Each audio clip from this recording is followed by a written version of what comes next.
facilmente vencido quando você o enfrenta. Quando você enfrenta o desânimo, observe, o desânimo não é algo que resiste, que insiste. Não, ele tem um certo domínio até que você o contrarie. Eu estou desanimado para vir à igreja. Não, eu vou à igreja, animado, desanimado. E quando você começa a fazer assim e se preparar, você não está, o desânimo já saiu fora.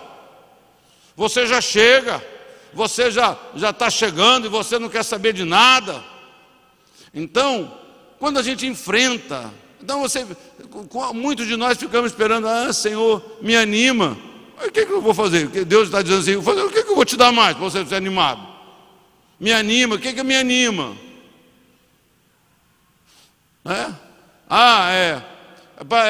Vencer aquele problema. Então você levanta e enfrenta o problema que ele vai. Enfrenta. Já pensou, Davi, estou tão desanimado para enfrentar esses gigantes.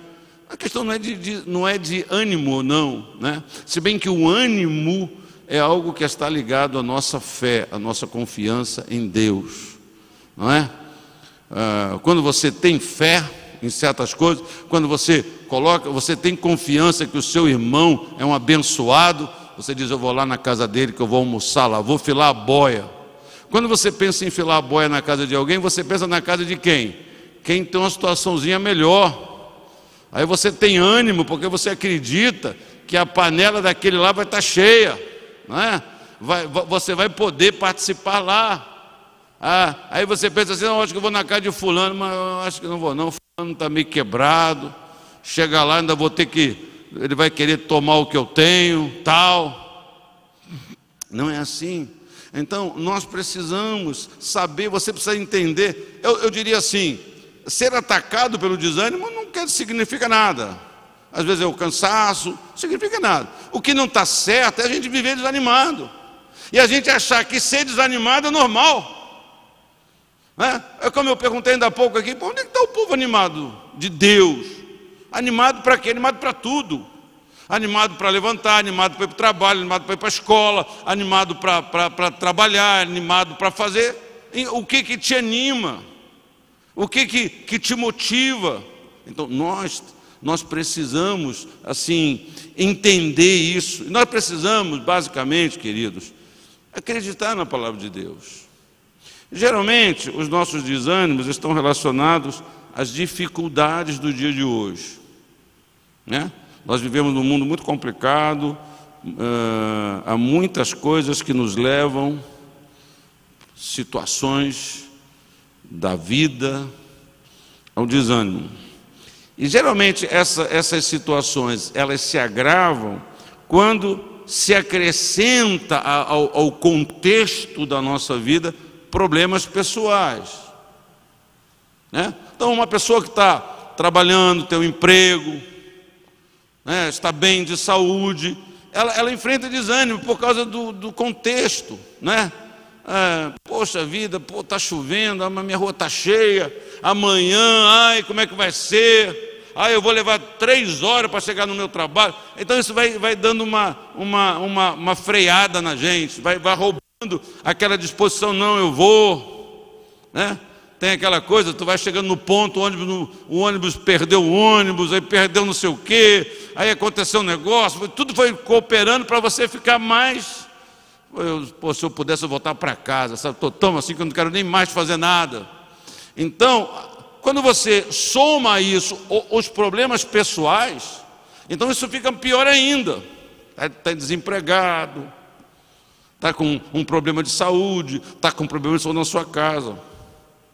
Então eu quero ler um texto, um versículo que você conhece, lá em Coríntios 10, primeiro livro de Coríntios 10, o versículo 13, que para mim, irmãos, é um versículo, é uma declaração bíblica que tem tudo a ver com o desânimo, tem tudo a ver, se nós acreditarmos, se você crer de todo o coração no que diz 1 Coríntios 10, 13, você é a pessoa capacitada para dizer tchau ao desânimo, toda vez que esse desânimo quiser bater na sua porta, quiser se instalar na sua vida. Diz aí: não sobreveio a vocês tentação que não fosse comum aos homens. E Deus é fiel, Ele não permitirá. Ele não permitirá. Não é uma prática minha, mas abra sua boca para dizer: Ele não permitirá. Ele não permitirá que vocês sejam tentados além do que podem suportar. Irmão, Ele não permitirá. Aí, o que diz mais? Mas quando forem tentados, Ele lhes providenciará um escape. Um escape para que possam suportar. Então, você tem que entender, porque as coisas que acontecem, os problemas que acontecem, as dificuldades que acontecem, as provações que acontecem, as tentações que acontecem, que elas já têm da parte de Deus o cuidado, a provisão, a presença e a solução.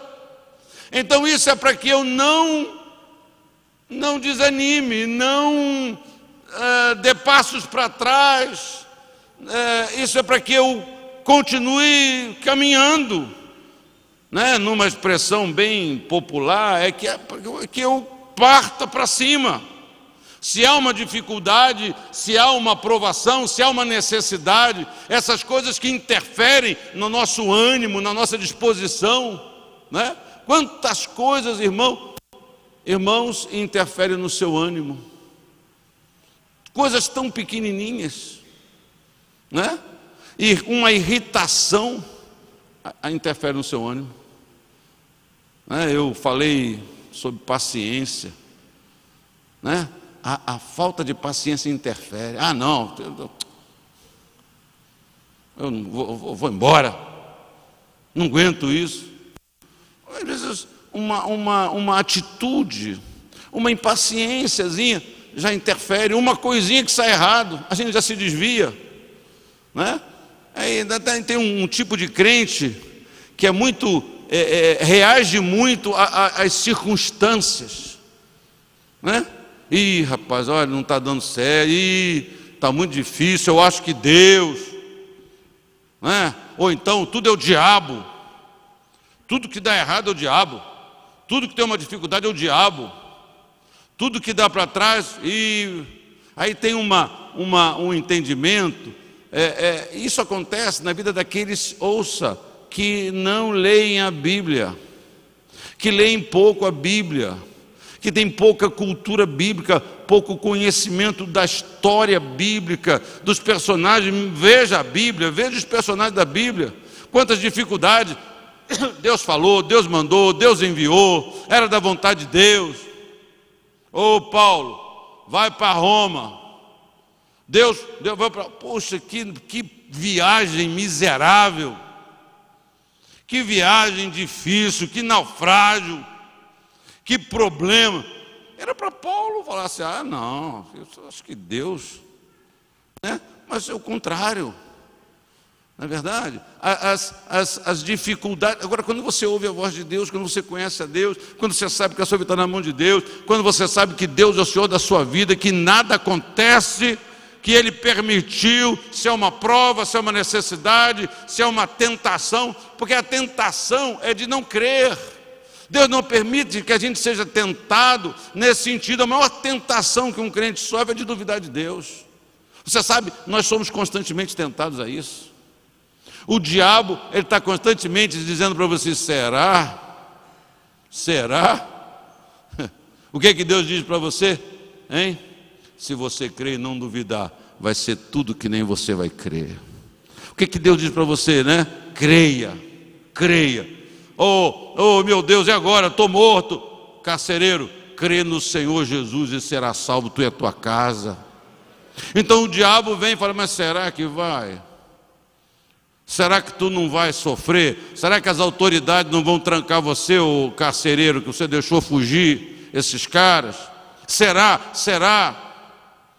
Então, aí nós ficamos duvidando, poxa, por que Deus deixou? Por quê? Irmão, se você é um servo de Deus, Deus está na sua vida.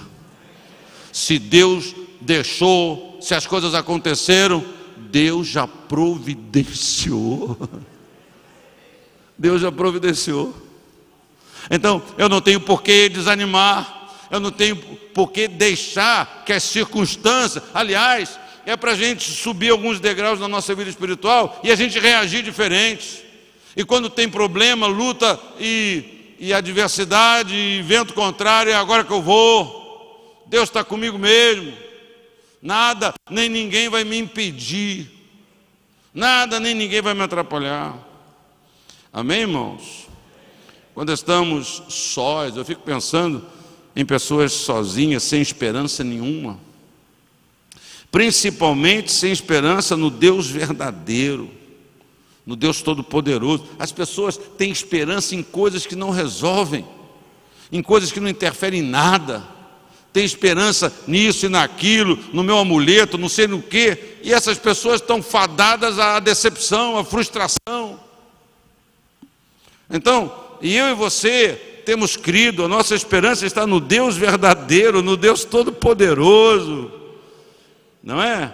Então nós temos tudo para poder dizer não, para nos insubordinar contra o desânimo, para dizer eu vou fazer, eu vou lutar, eu vou tentar, eu vou lutar, eu vou bater na porta, eu vou pedir, eu vou esperar, com confiança em Deus. Então Deus dará livramento. Fala para o teu irmão assim, meu irmão, o teu livramento já está pronto, já está. O teu escape Deus já providenciou. E agora como é que você vai saber?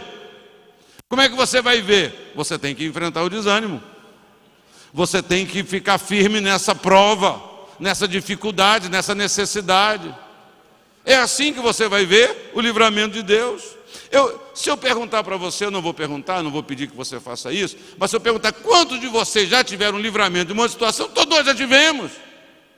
Todos nós já escapamos de tantas coisas, tantas situações nós vivemos, e nós dissemos assim, e agora não vai, e foi, e você está aqui, e que você nem lembra, você nem lembra mais.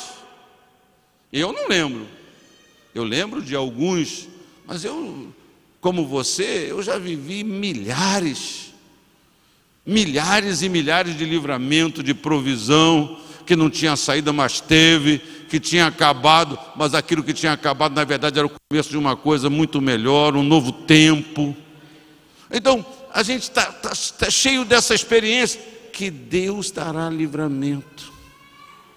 Juntamente com a provação ou com a tentação, Ele nos dará livramento, porque Jesus está do nosso lado. Jesus está na minha vida, Jesus está na sua vida. Eu posso ter convicção de que Ele está na minha vida. E posso dizer para você que se você crê em Jesus, Ele está na sua vida, mas você precisa crer nisso. Você precisa de fato acreditar nisso. Que Ele está com você. Não importa, não é? Não importa a circunstância maior ou menor, não é?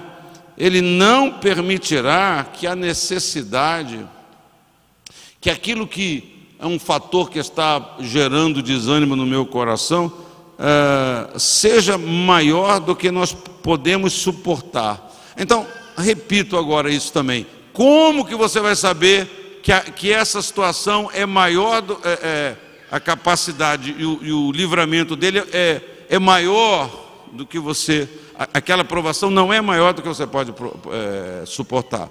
Suportando.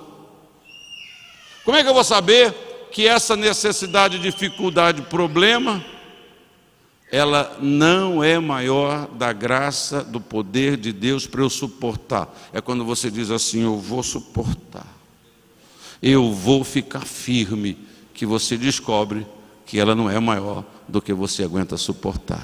O problema é que a gente diz que não pode suportar e não suporta. Ah, está vendo? Eu não pude suportar. Você não pode suportar porque você não se lançou a suportar.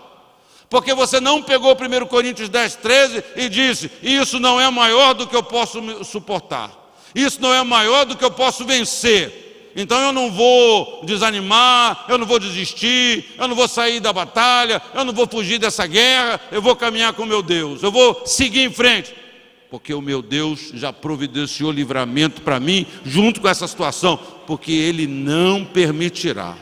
E se Ele permitiu, é porque eu posso suportar.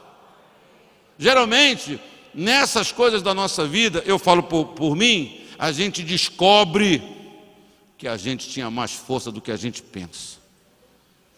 Geralmente, a gente fala assim: pai, cara, como que eu pude aguentar? A gente sabe, você fala: foi Deus, né? Só Deus na minha vida, só Ele na minha vida, para eu passar. Não é? Eu já passei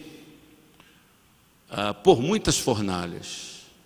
Eu digo para você, eu também saí ileso, eu também saí sem estar chamuscado, eu também já saí sem estar afetado em nada por aquele fogo, por aquela dificuldade. Na verdade, eu saí muito mais confiante em Deus do que eu entrei, muito mais forte do que eu entrei. Então é maravilhoso saber, penso eu, que por trás das provações, das dificuldades e das tentações está o Senhor Jesus na minha vida.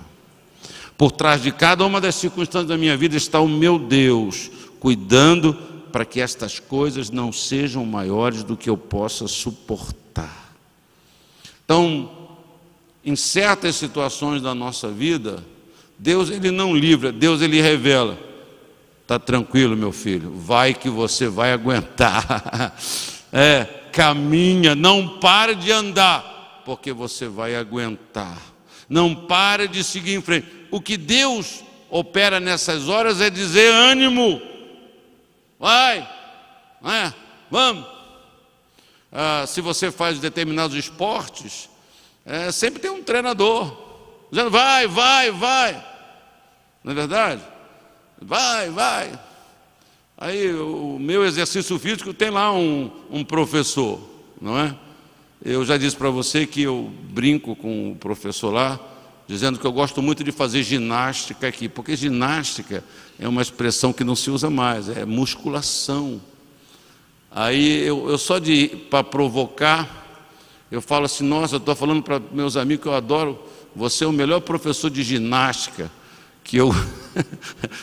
E ele fala assim: sei, ginástica, né, Miguel? É ginástica, aí, mas é musculação, né? Outros termos. Então ele fica lá: vamos, Miguel, para de roubar, está roubando. Ele fala para mim assim: você está roubando de você mesmo. Mas eu não roubo. Ele manda eu fazer 12 repetições, eu faço as 12, não é? Eu até faço a dúzia inglesa. Você sabe quanto é uma dúzia inglesa? Dúzia inglesa são 13. Dúzia inglesa não é 12. A dúzia inglesa surgiu lá depois, se eu não estou enganado, da Primeira Guerra Mundial, em que havia muita necessidade, e a lei da Inglaterra foi muito rigorosa, porque as pessoas iam comprar pão, e as pessoas compravam dúzias, as famílias. Pão era um alimento mais regular que as pessoas tinham. Você acha que na guerra tinha arroz com feijão? Ninguém plantava, não é? Então pão. Então as pessoas na padaria lá na Inglaterra compravam 12 pães, 20 pães, 2 dúzias de pães. Então era aquela filarada. Então os caras botando pão. Geralmente havia um roubo naquilo. Quem é que ia parar? Espera aí, deixa eu contar. Ninguém ia conferir. Então o governo inglês botou uma lei muito severa, muito rígida, e ameaçou as padarias que se eles roubassem, até que fosse por acidente, um pão, que eles estavam sujeitos a perder a licença de fechar a padaria. E como as leis funcionam nos países do primeiro mundo, o que fez o dono da padaria? Ele mandou os funcionários agora botarem 13 pães. Quando alguém pediu uma dúzia, tu manda a brasa, bota 13, porque se ele errasse, a dúzia ainda estava certa. Se na hora de contar faltasse um pão, aí teria 12. Né? Quando o cara chegasse em casa e fosse conferir, tinha 12. Daí surgiu essa expressão, a dúzia inglesa tem 13, mas só no que se referia a pães naquele momento. Então eu disse para o meu professor, eu faço dúzia inglesa, você manda fazer 12, eu faço 13. Ele gostou dessa historinha que eu contei para ele lá. Então ele dizia assim, não rouba de você, rapaz. Quando você faz 11, quando você faz 10, você está roubando de você. Né? Quando você não faz a coisa bem feita, você está roubando de você. Então, é tão importante a gente ter esse instrutor, e Deus esse instrutor, e a Bíblia esse instrutor. O que você faz quando você está desanimado? Eu estou desanimado, não faço nada, mas é o problema. É o problema. Não é? Leia a palavra de Deus, leia o manual, não é? Daquele que é vitorioso, é Senhor, é poderoso. Eu não sei você, mas eu sempre acho ânimo na Bíblia. Eu sempre acho coragem na Bíblia. Eu sempre abro a palavra de Deus e Deus fala comigo, bora Miguel, para de moleza, não é? Eu acho que essa expressão é divina. Ô Miguel, para de mimimi. Deus já falou com você para você parar de mimimi? Já falou? Para de mimimi, rapaz, não é? Levanta, vai, luta, vem, enfrenta. E todas as vezes que eu, Miguel, enfrentei o desânimo, eu venci todas. Não teve uma que eu levantei e vai, e não sei o quê, e o desânimo me venceu. Não acontece isso. Eu sou testemunha que Deus dá a capacidade, a força. Nada é além do que você pode suportar. Não é? Então, suporta com fé, irmão, suporta com confiança a dificuldade, a provação, porque o nosso Deus, Ele é fiel. O convite do texto é para alegrar-se com as dificuldades. Alegrar-se, como é que alguém vai alegrar com uma dificuldade? Se você souber que Deus está nos livrando, que Deus já preparou o livramento e que Ele também está te aperfeiçoando. Ele também está me aperfeiçoando, fazendo de mim um filho melhor, um cristão melhor, um crente melhor. Juntamente com a provação ou tentação, Ele nos dará livramento. Ele nos dará livramento porque Jesus já está do nosso lado. Jesus já está presente na nossa vida. Ele está presente comigo, está presente com você. E Ele que está presente não permitirá que as provações sejam maiores do que nós possamos suportar. Fazendo essa analogia com a minha experiência recente, não, Miguel, bota 40, diminui o peso aqui. Deixa eu ver, para você, está sempre botando lá porque se o professor, se ele botar um peso que eu não posso fazer, acaba que você desiste de fazer aquilo. Não é? Então não tem condições de fazer. Então é tão importante isso, e Deus é assim. Deus sabe. E tem situações que eu sinto assim, Deus falando assim para mim, se esforça, né? Às vezes eu estou lá, ai Senhor, a prova está doendo, Senhor. Não, vai. Eu faço alguns exercícios que eu gosto muito, que eles me dão uma pequena dorzinha na minha musculatura. Então eu sempre digo assim, que a referência para mim é essa dorzinha que eu estou usando um músculo que está sendo exercitado.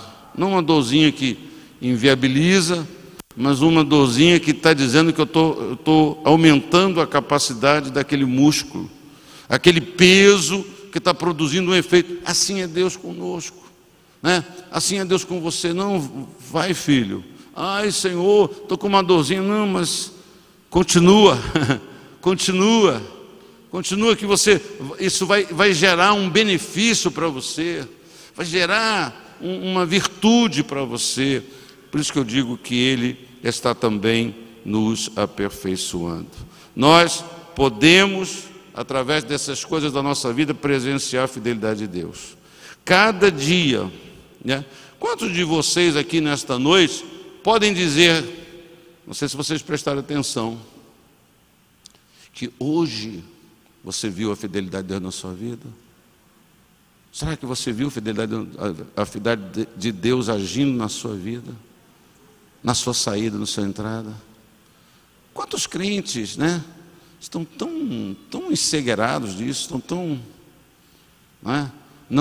E às vezes, porque a gente não percebe a fidelidade de Deus nas coisas, que a gente não canta, que a gente não agradece, que a gente não adora, que a gente não é grato a Deus, não é?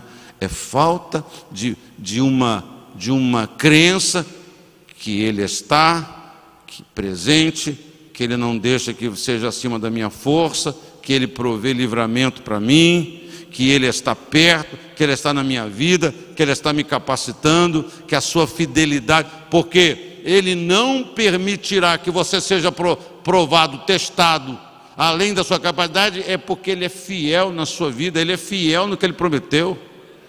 A fidelidade de Deus, ela está agindo na minha vida, e quando você passa, quando você chega, quando aquilo acaba, quando aquilo muda, você está vendo que Deus é fiel. Você viu como é que Ele proveu, Ele viu como é que você não morreu, viu como é que você chegou, viu como é que você venceu, viu como é que aquilo ficou para trás. E agora outras provações acontecem, fazem parte da nossa caminhada, mas a gente está tendo esse exercício, esse treinamento de cuidado, de provação, e a gente vai aumentando o peso, e Deus vai tomando conta, para fazer de mim, de você, um servo, um cristão cada vez mais forte, cada vez com mais vigor, cada vez com mais disposição. Eu vejo outras pessoas lá na academia fazerem exercícios que eu fico olhando e falo assim, Jesus do céu, posso fazer isso não? Se eu for fazer aquilo ali, eu vou ter que sair daqui numa ambulância do SAMU. Não é? Mas você vai sendo exercitado, você vai passando por coisas. Já aconteceu comigo, que eu fiz uma coisa que eu achava que eu não ia conseguir. Entendeu? Fisicamente. E agora eu dou uma esnobada. Você que vai à academia fazer exercício físico, quando o sujeito lá me mandou fazer uma ponte, rapaz, primeira vez que eu fiz a ponte, eu falei para o cara assim, rapaz, isso não é de Deus não, irmão, não é de Deus. Eu suei. Eu falei para ele, rapaz, eu tenho que manter esse airbag longe do chão, não é? E 30 segundos naquilo. E agora eu faço a ponte. E a menina lá, o professor fala assim, pronto, seu Miguel, 30 segundos. Aí eu não paro. Aí eu faço 33. Aí eu faço 35. Quase morro, mas você vai. Assim é na vida, assim é nas lutas, assim é nas coisas. A gente tem que conhecer a Deus. A gente tem que ter essa convicção. Nós podemos presenciar a fidelidade de Deus. Uma coisa acontece para você ver a fidelidade de Deus e você está reclamando antes do tempo, da hora, está desistindo, está correndo, está entregando os pontos, está desanimando, está abandonando, está deixando que um pensamento ou outro, olha aí, vê aí.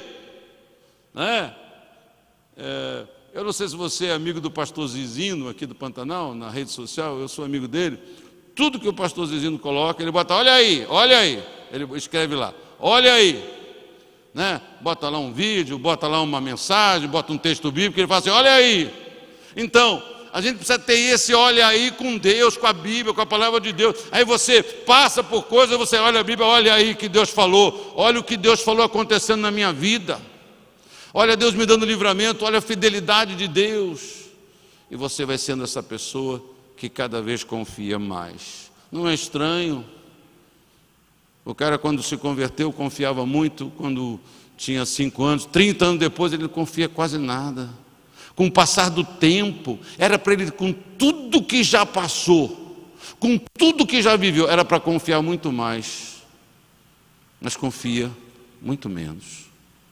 Era para vencer com simplicidade, sem esforço, o desânimo. Era para, com muita simplicidade, se insubordinar. Ah, tchau, desânimo. Tchau. Ah, me mira, mas me erra. Vou fazer o que eu tenho que fazer. Vou seguir com fé. Eu vou seguir com fé. E aí, irmão? Cantar é maravilhoso. Quantos de nós temos seguido desanimados e não com fé no Senhor e na sua palavra?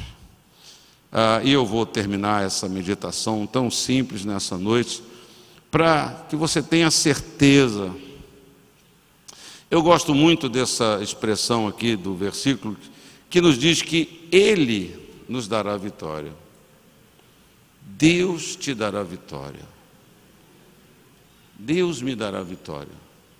Me dará a vitória sobre as provações, me dará a vitória sobre as tentações. Ele me dará a vitória. Deus, Ele vai dar o escape, Ele vai dar a vitória, Ele vai dar a bênção, Ele vai dar a provisão. É Ele que vai fazer na sua vida, Ele que vai fazer na minha vida. Nada me sobrevém sem a permissão de Deus. Você crê nisso, irmão? Que nada acontece na sua vida sem a permissão de Deus? Muitos crentes não acreditam nisso. Quem são os crentes que não acreditam nisso? Posso falar? São os crentes infiéis. Os infiéis não acreditam. Os infiéis acreditam que tudo é Deus cobrando, é Deus permitindo para... Mas quando a gente crê, quando a gente tem essa fidelidade e obediência, Senhor, eu creio que Tu és o Deus da minha vida. Nada acontece na minha vida sem a permissão de Deus, nada, absolutamente nada. Não é? Quando a gente crê assim, irmãos, a gente começa a reagir menos contra as pessoas. Vem alguém, eu não estou dizendo que os problemas não doem, eles doem do mesmo jeito, mas a gente supera de outra maneira. Você passa a lutar menos contra as pessoas, sabia? Você passa a reagir menos contra as pessoas. Alguém vem e me dá uma bela de uma punhalada. Então, antes até de entender tudo, Senhor, Tu és o meu Deus, nada acontece na minha vida sem a permissão de Deus. Se Deus permitiu que alguém me tocasse de alguma maneira, me ferisse de alguma maneira, Senhor, eu creio que nada acontece na minha vida sem que Ele permita. Não acontece nenhuma coisa boa, excelente na minha vida sem que da mão do meu Pai tenha chegado para mim. Tudo o Senhor faz. Então, por isso que eu digo que nada nos sobrevém sem a permissão de Deus. Aleluia. Deus está comigo. Nada acontece sem a... Deus está dirigindo a minha vida. Deus está conduzindo a minha vida. Deus está mudando o rumo da minha vida. Porque depois a gente para pensar, sem aquela traulitada eu não teria me desviado para uma outra situação. Sem aquela trombada eu não tomaria as decisões que eu tomei agora porque uma trombada aconteceu. Deus não abriria os meus olhos, eu não entenderia. Então, confiando nessa verdade, nós podemos acreditar que teremos a vitória, que Deus vai dar livramento, provisão, porque Deus está ao nosso lado, Ele está nos ajudando, e essa é a promessa que nós podemos nos apegar para superar as dificuldades que surgem no decorrer da nossa vida, da nossa caminhada. Amém, irmãos? Fique de pé comigo em nome de Jesus. Aleluia. Eu posso